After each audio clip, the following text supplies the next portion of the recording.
जय जिनेन्द्र। दिव्य लब्धि ऑडियो पाठशाला 5वें क्लास में ये हमारा 5वां लास्ट लेक्चर है, जिसके अंदर हम कल्पसूत्र की महान यात्रा को करते-करते भगवान महावीर स्वामी के जीवन को समझ रहे थे।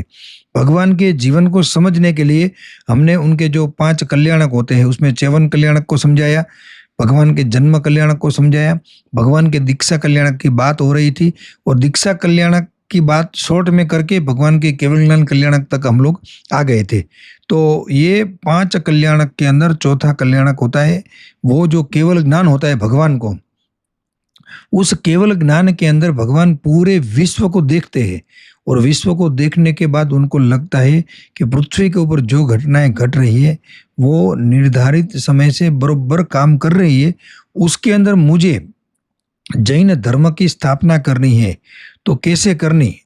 तो भगवान को तो केवल ज्ञान था, तो किसी को पूछने का तो था नहीं। अंदर से ज्योति में से जो प्रकाश निकल रहा था, उस प्रकाश को परमात्मा विश्व के सामने प्रकाशित कर रहे थे। तब उनके हृदय में से जो गंगा निकली, उस गंगा में से स्याद्वाद धर्म का जन्म हुआ। अब आप सोचेंगे कि स्याद्वाद धर्म क्या होता है?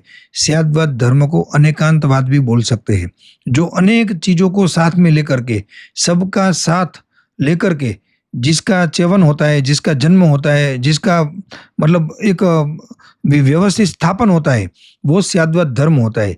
यहाँ पर भगवान ने केवल ज्ञान को प्राप्त करके नगर की ओर यात्रा शुरू की, तो प्रकृति के जितने भी नियम थे वो सब नियम एकदम सानुकूल हो गए। मतलब परमात्मा चलते हैं तो सुवर्ण के 9 कमल की रचना होती है। यहाँ भी कल्पना करने की है कि जिस भगवान ने अपने पाँव में रहे हुए चप्पल को छोड़ दिया, मोजड़ी को छोड़ दिया, उसी भगवान के पास अभी देवलोक के देव प्रकृति सुवर्ण के 9 कमलों की रचना करती है।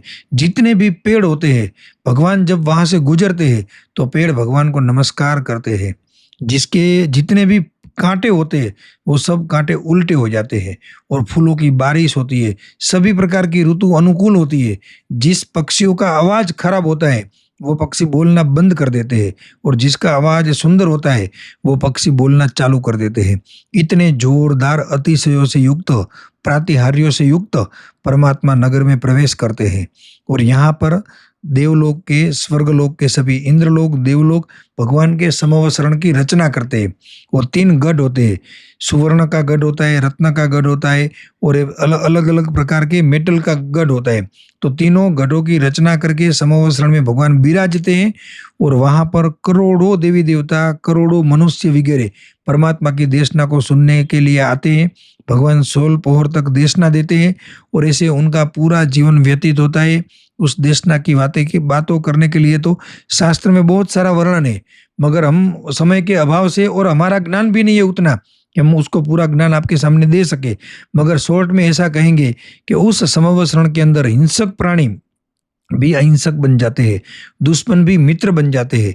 उनकी बहुत सारी विशेषताएं होती है। भगवान मालकुस राग में बोलते हैं, जितने भी वहां पर मनुष्य वगैरह जीव जंतु आते हैं, मनुष्य वगैरह प्राणी आते हैं, जो भी मतलब लोग आते हैं, सभी अपनी अपनी भाषा समझते हैं। सभी प्राणियों को अपनी भाषा समझ में आती है, सभी मनुष्यों को अपनी भाषा समझ में आती है, सभी देवों को अपनी भाषा समझ में आती है।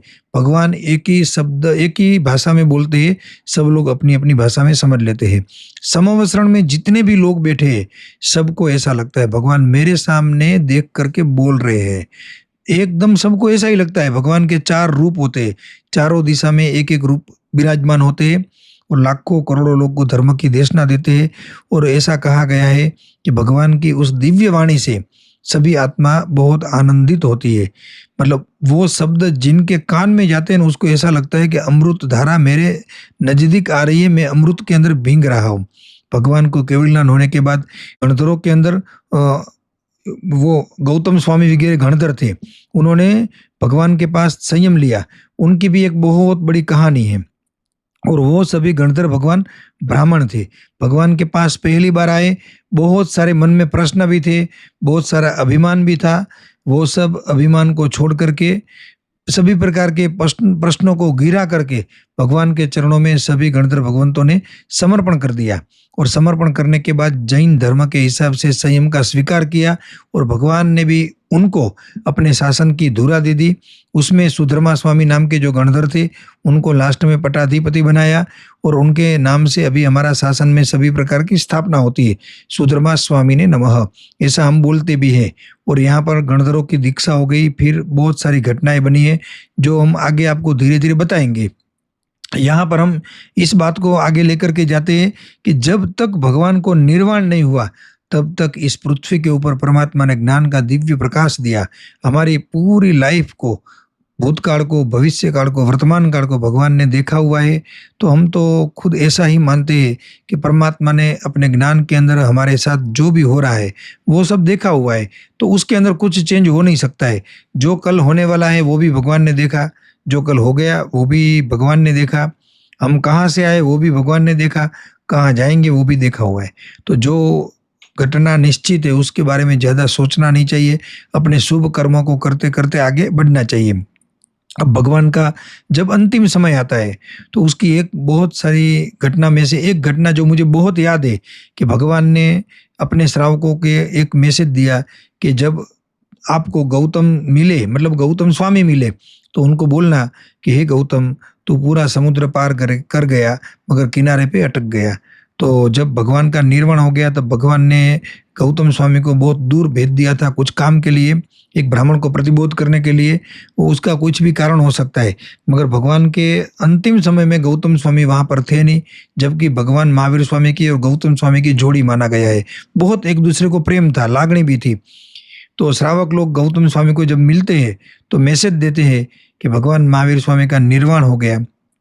तो गौतम स्वामी एक बालक की तरह रोते हैं, फिर पूछते हैं कि मेरे लिए भगवान महावीर स्वामी ने कुछ मैसेज दिया और जरूर दिया होगा। तब वो श्रावक कहते हैं कि हे गौतम स्वामी, आपके लिए भगवान ने ऐसा कहा है कि आपने पूरा समुद्र पार कर दिया मगर किनारे पे अटक गए। तब गौतम स्वामी सोचते हैं कि भगवान ने मुझे आज बहुत अच्छा संदेश दिया है। किनारा, किनारा मतलब महावीर स्वामी। मैं महावीर स्वामी पे अटक गया था, मुझे महावीर स्वामी भी छोड़ना पड़ेगा और तभी मेरी मुक्ति होगी। और वहां पर गौतम स्वामी ने पूर्ण रूप से सभी प्रकार के राग को छोड़ दिया और भगवान के प्रति राग भी छोड़ दिया। और महावीर महावीर बोलते बोलते उनके अंदर वैराग्य की ज्योति प्रगटी और उनको भी केवल ज्ञान हो गया। इस प्रकार भगवान महावीर स्वामी जाते जाते अपने शिष्य का भी कल्याण करते गए। और महावीर स्वामी का जब मतलब वो हो गया, निर्वाण हो गया। अभी देखो जो लोग सुन रहे हैं उसमें कोई हिंदू भी लोग होंगे। तो निर्वाण का अर्थ मृत्यु होता है। हम अलग अलग शब्द का यूज करते हैं। कोई जैसे कि कोई कीड़ी मकोड़ा, गाय भैंस वगैरह चले जाते इस दुनिया से तो अपन बोलते हैं गाय मर गई, कीड़ी मर गई, भैंस मर गई। मनुष्य के लिए भी यही शब्द का उपयोग होता है कि वो मनुष्य मर गया, वो यहाँ से चला गया। मगर कोई साधु साध्वी जी भगवान ऐसा कर होता है उनके साथ, तो उनको ऐसा बोलते हैं कि काल धर्म हो गए, काल धर्म प्राप्त कर गए। उनको मर गए ऐसा शब्द नहीं बोलते हैं। तो मनुष्य के लिए मर गया ऐसा बोलते हैं, साधु साध्वी जी भगवंतों के लिए काल धर्म हो गया ऐसा बोलते हैं, और भगवान के लिए निर्वाण शब्द बोलते हैं कि भगवान का निर्वाण हो गया। इसे हिंदू धर्म में भी निर्वाण बोलते हैं, बुद्ध निर्वाण दिन।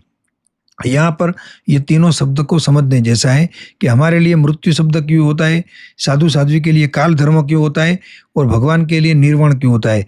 तो हम लोग पशुओं के जैसा जीवन जीते हैं, इसलिए पशु के लिए जो शब्द का यूज होता है वो हमारे लिए होता है। साधु साध्वी जी भगवंत काल रूपी धर्म को प्राप्त करके इस दुनिया से जाते हैं, इसीलिए काल धर्म हो गया ऐसा बोलते हैं। और भगवान सभी प्रकार के हिसाब किताब को पूर्ण करके, सभी प्रकार के कर्मों का क्षय करके यहाँ से मोक्ष में जाते हैं, इसीलिए उनके लिए निर्वाण शब्द का यूज होता है। तो इस प्रकार हमने शॉर्ट में भगवान महावीर स्वामी के जीवन को समझाने का प्रयत्न किया है। हो सकता है हमारे से कुछ गलती हो गई हो तो हमें माफ करना, और भगवान की आज्ञा के विरुद्ध कुछ बोले हो तो भी हम त्रिविधे क्षमा मांगते हैं। आप हमारी इस दिव्य लब्धि ऑडियो पाठशाला से जुड़े रहे और इस ऑडियो को ज़्यादा से ज़्यादा लोगों को फॉरवर्ड करके हमारे इस अभियान में आप सहयोगी बने, इसी परमात्मा से प्रार्थना।